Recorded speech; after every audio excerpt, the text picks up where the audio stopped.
Hey friends, it's Jessica from Three Rivers Homestead, and I'm here with another kind of week in the life video where I'm just sharing the things that we're up to here around the homestead, what we're doing in the garden and in the kitchen with homeschooling and just with mothering in general.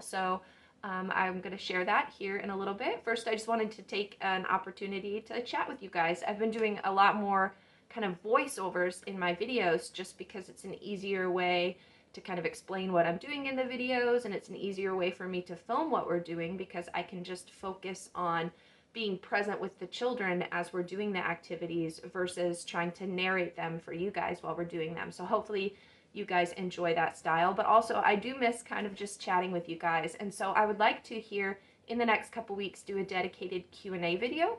There are a lot of new subscribers around here, and I really appreciate you. Thank you for subscribing. And I've had a lot of questions in the comments from a lot of new subscribers, and so I would like to do a Q&A video just to address a lot of those questions. So if you have something that you would like to know about our family or our homestead or anything you've seen in our videos, why don't you go ahead and leave it in the comments, and I will address that here in a future video.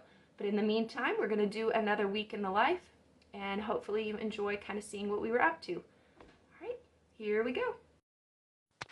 We started out the week making some glazed donuts. This is a baking project that David had never tried before, and so we try to do something new every week, and this is the recipe that we used. I'll link the original recipe in the description. David had to adapt it to make it dairy-free to suit our needs. So all he's doing to begin, he's going to take 2 teaspoons of yeast, 1/4 a cup of sugar, and 1 cup of warm water, and he's getting that all mixing in his little bowl, and he's going to give that time for the yeast to activate and get nice and bubbly. And then in the meantime, while that's activating, he is going to take 2 eggs. These are some of our homegrown eggs here. And then to that, he is going to mix 1/2 cup of olive oil after he gets these all mixed together. And whenever we do a new baking project, I just kind of observe and am available if David has any questions, but I really try to let him do as much of it as possible. I just kind of sometimes step in if I think he might be doing something improperly, just so we don't waste any ingredients. So we're just using regular olive oil. It has a milder flavor than an extra virgin, and so this is our butter replacer for the recipe to make it dairy-free. Now, once he has that all mixed together, he's going to add the egg and oil mixture to the yeast, sugar, and water mixture and get that all mixed together. And now it's going to be time to add his dry ingredients. So he is using 4 cups of kind of an all-purpose flour. We get this flour from Azure Standard in bulk. I typically grind wheat berries for flour when I'm doing baking, but David often likes to skip that step and just use the pre-ground store-bought flour. So we get these 50-pound bags in bulk, and it's just an all-purpose organic flour that does a really good job in all of his baking recipes. He's also adding 1/2 teaspoon of salt, and then he's just going to put that in the KitchenAid mixer and let it mix together just until the dough kind of forms. No need to knead it. He's just getting it mixed. And then this is what it looked like when it was all done. And then he covered it with a plate here, and he's just going to stick it in the fridge for a couple hours to let that dough cool. 2 hours later, it was time to pull that dough out of the fridge, and he's going to roll this out and work on cutting his donut shapes. The dough was sticking pretty badly to both the parchment paper and the rolling pin, so we ended up having to take that off the parchment paper and just do it on the counter, which was probably what we should have done in the first place. But just getting this rolled out, and then he's going to work on making his shapes. I don't know if you can see over on the couch in the family room, John is taking a nap while we're working on this. This was during nap time that we were getting this done. So we don't have a donut cutter or anything. We're just using a thermos, I guess, to cut the main donut shape. And then he just has a little medicine cup here he's using to cut the center holes out. And it worked really well. once he figured out how much pressure he needed to use to kind of pop that out of there. But just making his little donut shapes. You don't need fancy equipment. We're just making do with what we have, and they're turning out beautifully. So as I mentioned, David tries to do one new baking project a week. This is part of his homeschooling curriculum. He wants to be a baker when he grows up, so it's important that he's trying and experimenting with new recipes to kind of figure out where his niche is. He really loves making biscotti. He loves making certain cookies. And after he did this, he said he really enjoyed making the donuts. So this is probably something he'll be doing more of in the future. And it's a blessing to me as a mother to have a son who can make food that then saves me having to make a certain meal. So we had donuts several times for breakfast this week, and that was wonderful. And I also, as a mother, just enjoy sitting in the kitchen, drinking my tea, kind of chatting with him. And sometimes Gabe will come down and sit and chat with us, and we just keep David company as he does his work.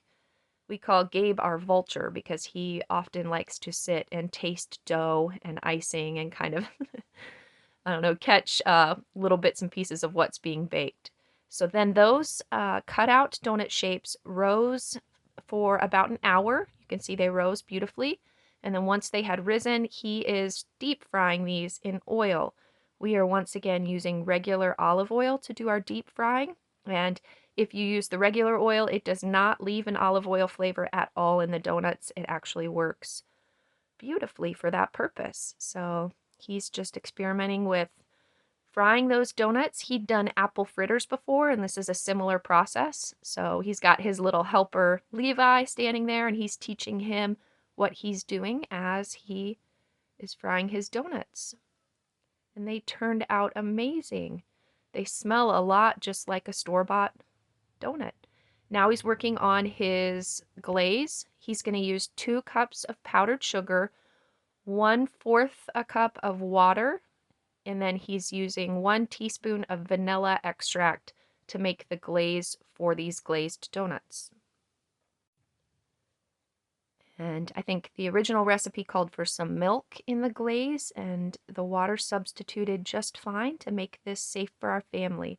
Many of you ask why we are dairy-free, and that is because my oldest son has anaphylactic allergies to both dairy and peanuts. So we have to work to do a lot of adapting to many recipes just to make them safe to have in our house for Gabriel. And this one worked out just fine. We find that often substituting olive oil for softened butter works great. If we need a harder fat, we will substitute with palm fruit shortening or lard. And then anytime a recipe calls for milk, we can use some kind of dairy-free milk alternative or even water, and it really doesn't make a difference. So now David is just dunking his donuts into the glaze, and then a lot of that leftover glaze kind of dripped underneath. So he's taking his spoon and scraping up the extras and then kind of drizzling them over the top so that nothing is truly wasted here. And he really enjoyed this process, and I can't eat the donuts, but everybody else in the house, including Adam, loved them and said that he needed to make them again very soon. You can see the children were very excited. Donuts are something we don't often buy. I don't think we've ever bought them in the store because every donut that we basically find contains dairy and isn't safe to have in our home. So this is such a treat, and everyone was extremely grateful that David took the time to do this. We had some donuts with dinner as dessert. This night for dinner, we were so busy making donuts all day that I just threw together a really simple spaghetti for the children for dinner. And then for dessert, they got to try one of the glazed donuts, and it was great motivation for them to finish their meal. The little boys were very eager to eat their spaghetti because they got a donut. The next day, David wanted to try blueberry donuts. So I took a pint of home canned blueberries. These are just plain blueberries that were raw packed in water. And I went ahead and blended that up in the blender. And so in place of the water in the recipe that he added to his yeast mixture, he heated up that blueberry water puree, and it turned out wonderfully. And then he decided that since he was making blueberry donuts, he would make a lemon glaze. And that combination seemed to please everybody in the family, and they really liked it. So this was 2 days in a row that he had donuts. You can see the blueberry flecks in the dough there as it's being fried up.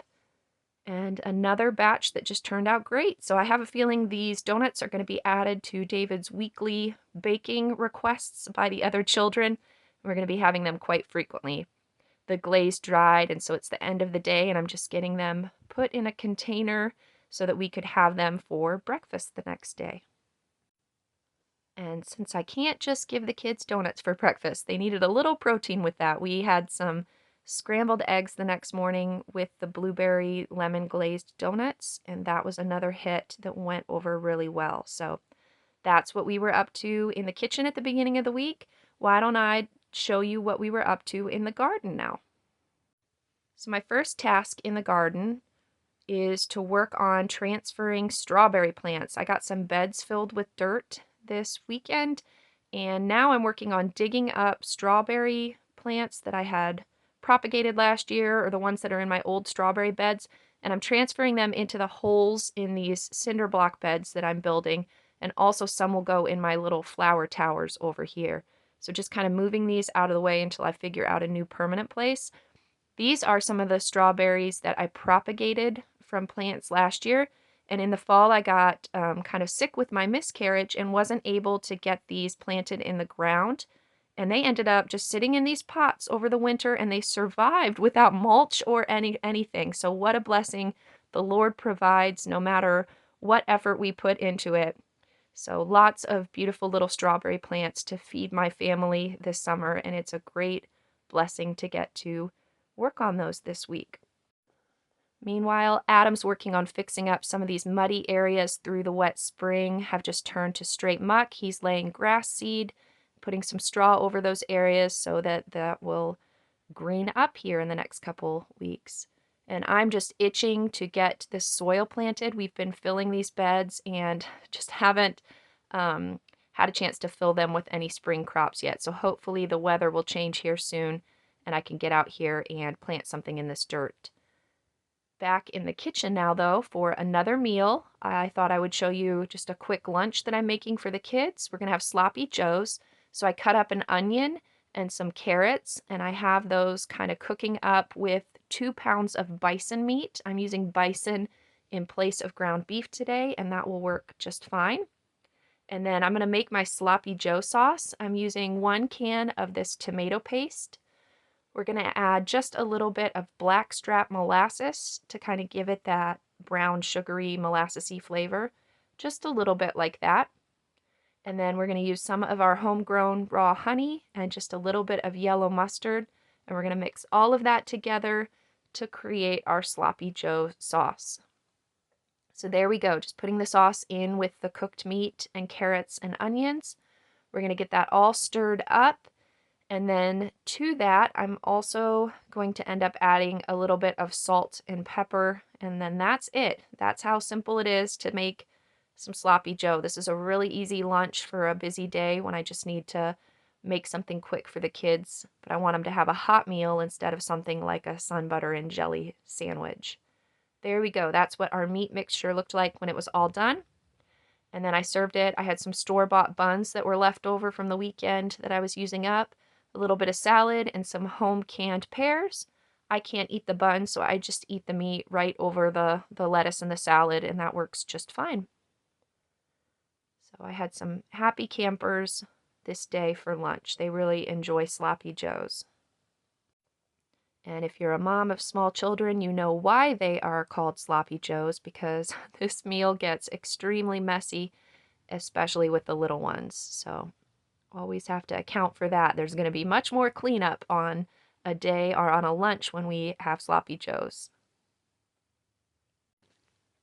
Up next this week, we needed to up pot these tomatoes. I started these seeds with you and showed the selections that we made this year for tomato plants in a video last month.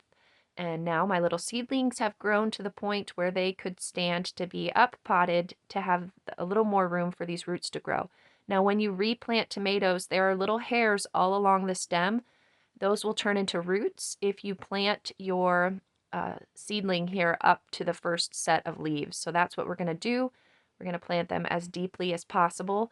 And then once again, when we transplant these starts into the actual garden space, we will once again plant them up to the first set of leaves to give them the best possible root system, the strongest root system.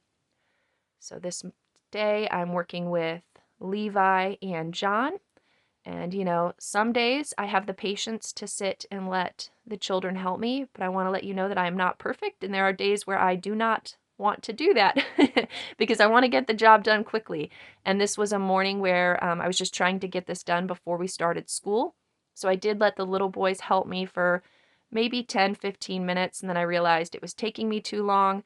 So I decided to excuse them, thank them for their help, and then I ended up having Gracie come down and help me because I just knew that it was going to take forever and cut into our school day if we didn't get it done a little more quickly. So I'm not a saint. There are days where my patience is running thin, and I do need to do things with the help of older children and not necessarily sit and take the time with the little ones.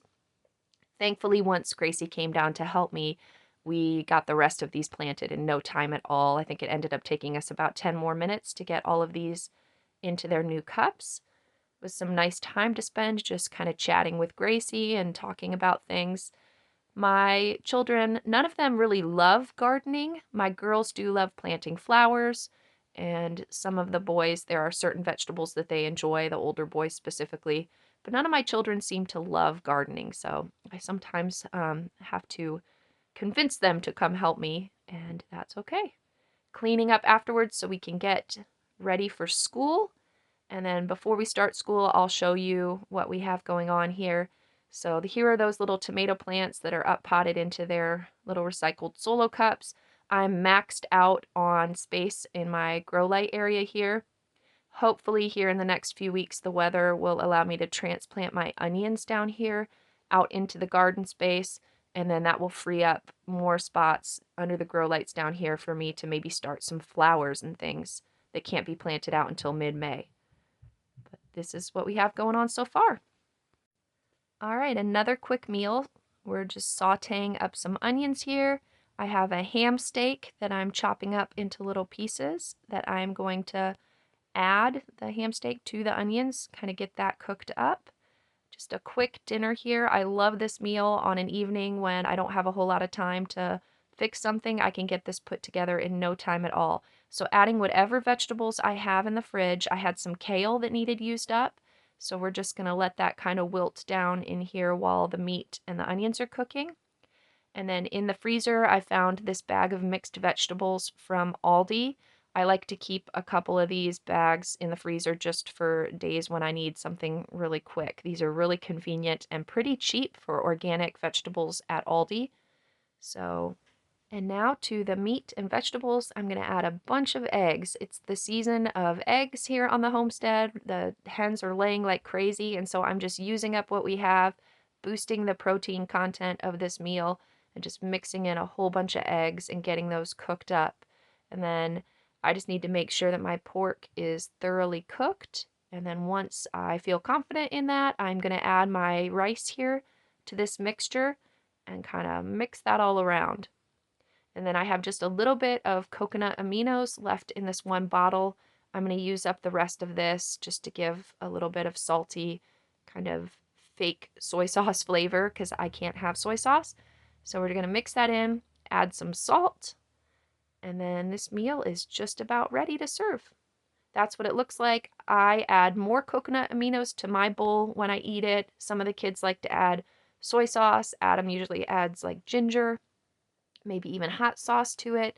But it's just a really easy meal, a great way to use up vegetables that you have in your fridge. Whatever protein you have in your fridge that needs used. We had this ham steak. You could use chicken, you could use beef, whatever you want. And it's always a hit with the kids. They really enjoy this meal. Some of you had mentioned that you miss these meal videos from the Pantry Challenge, so I'm trying to include more. If this is content that you guys enjoy, let me know in the comments, and I will try to include a few of these meals every week to just kind of give you an idea of some of the ways that we're using up what we have in the pantry, and maybe give you guys some ideas on how to feed your large family frugally with your homegrown or pantry essentials. All right, now on to something else. I showed you last week how we were starting some eggs in the incubator, and I'll link this incubator again in the description.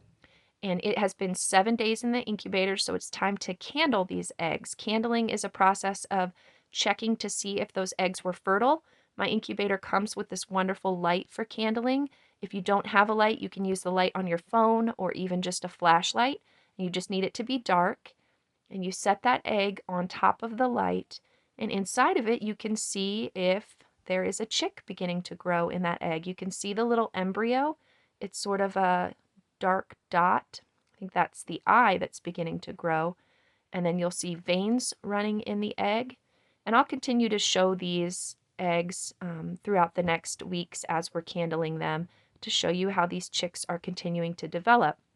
Here's one that looks like it was not fertilized, and there's not a chick growing, but the majority of them do have that dot. You can see the chick moving, and this is just so amazing to me. I love seeing God's creation and just how amazing it is that he can make this chick grow from this little egg.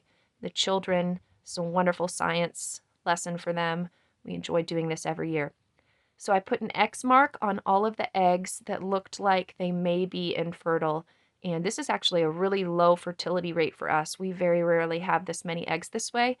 And I've learned the hard way not to give up on the eggs so soon. There have been times where I thought I didn't see a chick growing, specifically in the darker shelled eggs.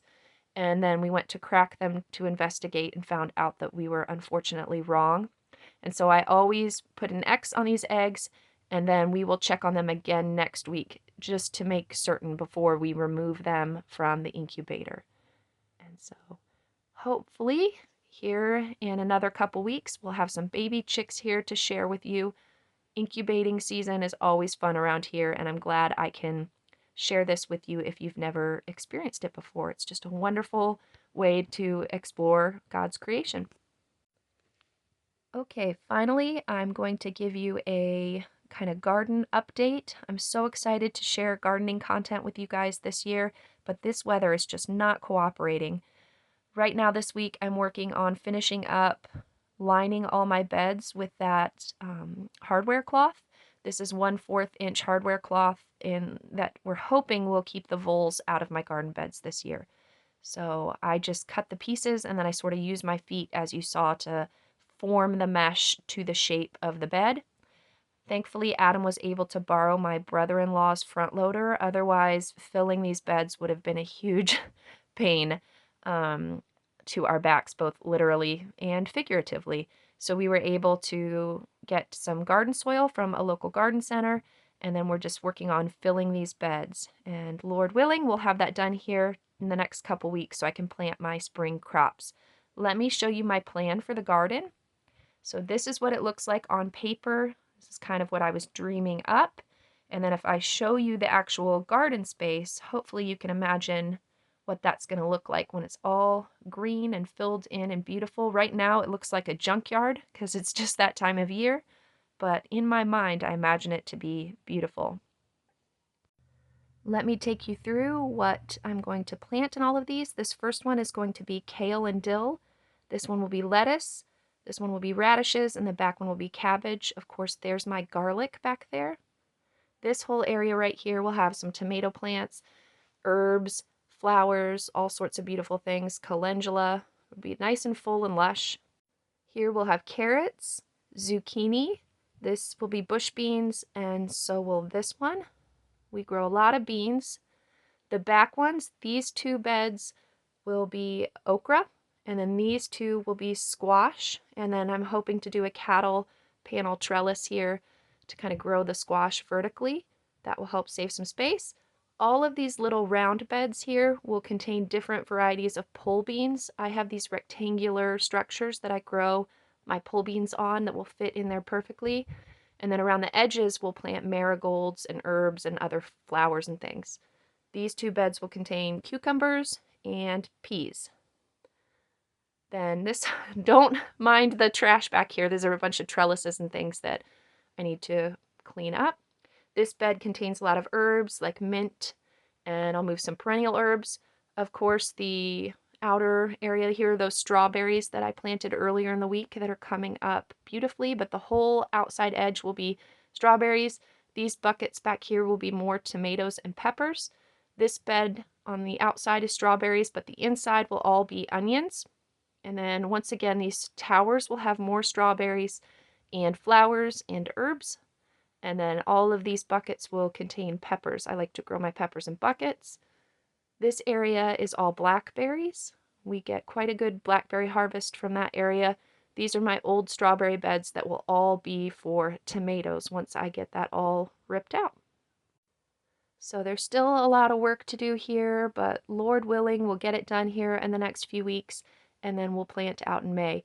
This area back here used to be a whole nother garden space, and a couple years ago I made the decision to turn it into a chicken run instead because it's much easier to grow protein during this season of life than it is for me as a busy mom to manage all that garden space. So this area right here is about 2,000 square feet. It is not a lot. But some of these areas like garlic and onion, that only grows for half of the year, and then I replant fall crops in there. Some of these things like radishes, I do lots of succession planting, so you'd be amazed at how much food I can grow in just this 2,000 square feet. And whatever I don't grow, I'm able to go purchase in bulk from local farmers to preserve and feed my family through the rest of the year. So we're making do with smaller space because that's what's manageable. And it's better to manage a smaller space and have a good garden than have a great space that gets out of hand that I can't manage. All right, guys, and that is it for this week. I hope you enjoyed this little peek into what we have going on the homestead right now. I am really hoping that next week the weather cooperates. It's looking like there are several rainy days next week, but also several days where it might be sunny and in the 70s, and that's what we need to get things dried out and get it so that I can finish setting up all my garden beds so that then I can get my spring crops planted. I would really like to next week get my peas planted, as well as some greens, maybe transplant my onions and things like that. So I just need the weather to cooperate. It's out of my control. I also have really big plans. I have purchased everything I need to set up a summer kitchen. That's been a goal of mine for the last couple years. I would like to move the mess and the heat that the canning and things like that creates outside to a kind of a propane camp stove, and I purchased some supplies to get that all set up, and I'm just so ready to start using that, but I need the weather to cooperate, and so I'm really looking forward to sharing that with you hopefully here in the future. And then once again, I would like to do a Q&A video, and if you have any questions that you would like me to address in that, please leave them in the comments, and I'm happy to address any polite questions. So yeah, hopefully you guys had a wonderful week. I pray that your family is blessed, and I really look forward to seeing you again next week. All right, friends. Bye.